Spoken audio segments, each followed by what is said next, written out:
HSC পরীক্ষার সময়সূচি প্রকাশ। উচ্চ মাধ্যমিক সার্টিফিকেট এইচএসসি পরীক্ষার সময়সূচি প্রকাশ করা হয়েছে। আগামী ২৬ জুন থেকে তত্ত্বীয় পরীক্ষা শুরু হয়ে শেষ হবে ১০ আগস্ট, আর ব্যবহারিক পরীক্ষা ১১ আগস্ট শুরু হয়ে শেষ হবে ২১ আগস্ট। আজ বুধবার আন্তঃশিক্ষা বোর্ড পরীক্ষা নিয়ন্ত্রক কমিটির সভাপতি ও ঢাকা শিক্ষা বোর্ডের পরীক্ষা নিয়ন্ত্রক অধ্যাপক এস এম কালাম উদ্দিন হায়দার সই করা কর্মসূচি প্রকাশ করা হয়। পরীক্ষার্থীদের জন্য বিশেষ নির্দেশবলী। পরীক্ষার শুরু ৩০ মিনিট আগে অবশ্যই পরীক্ষার্থীদের কক্ষে আসন গ্রহণ করতে হবে।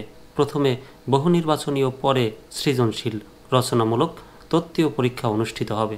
৩০ নভেম্বর বহু নির্বাচনী পরীক্ষার ক্ষেত্রে সময় ৩০ মিনিট এবং ৭০ নভেম্বরের সৃজনশীল সিকিউ পরীক্ষার ক্ষেত্রে সময় ২ ঘন্টা ৩০ মিনিট।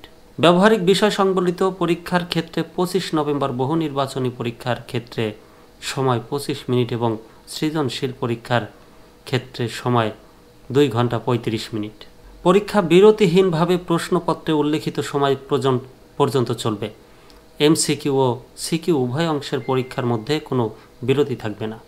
সকাল ১০টা থেকে অনুষ্ঠেয় পরীক্ষার ক্ষেত্রে সকাল ৯:৩০টায় অলিখিত উত্তরপত্র ও বহু নির্বাচনী OMR শিট বিতরণ। সকাল ১০টায় বহু নির্বাচনী প্রশ্নপত্র বিতরণ করা হবে।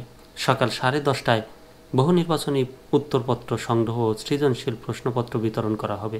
২৫ নভেম্বর বহু নির্বাচনী পরীক্ষার ক্ষেত্রে এর সময় ১০টা ২৫ মিনিট।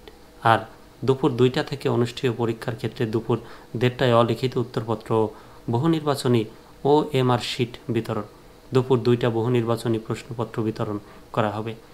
দুপুর ২:৩০টায় বহু নির্বাচনী উত্তরপত্র সংগ্রহ ও সৃজনশীল প্রশ্নপত্র বিতরণ করা হবে। ২৫ নভেম্বরের বহু নির্বাচনী পরীক্ষার ক্ষেত্রে এ সময় ২.২৫ মিনিট। প্রশ্নপত্রে উল্লেখিত সময় অনুযায়ী পরীক্ষা গ্রহণ করতে হবে। পরীক্ষার্থীরা তাদের প্রবেশপত্র নিজ নিজ প্রতিষ্ঠান প্রধানের কাছ থেকে সংগ্রহ করবে। প্রত্যেক পরীক্ষার্থী সরবরাহকৃত উত্তরপত্রে তার পরীক্ষার রোল নম্বর, রেজিস্ট্রেশন নম্বর, বিষয় কোড ইত্যাদি OMR ফরমে যথাযথভাবে লিখে বৃত্ত ভরাট করবে।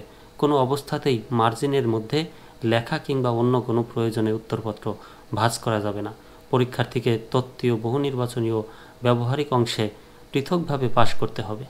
প্রত্যেক শিক্ষার্থী কেবল রেজিস্ট্রেশন কার্ড ও প্রবেশপত্রে উল্লেখিত বিষয়গুলোর পরীক্ষায় অংশগ্রহণ করতে পারবে। কোনো অবস্থাতেই অন্য বিষয়ের পরীক্ষায় অংশগ্রহণ করতে পারবে না। পরীক্ষার্থীরা পরীক্ষায় সাধারণ সার্টিফিকেট ক্যালকুলেটর ব্যবহার করতে পারবে। প্রোগ্রামিং ক্যালকুলেটর ব্যবহার করা যাবে না।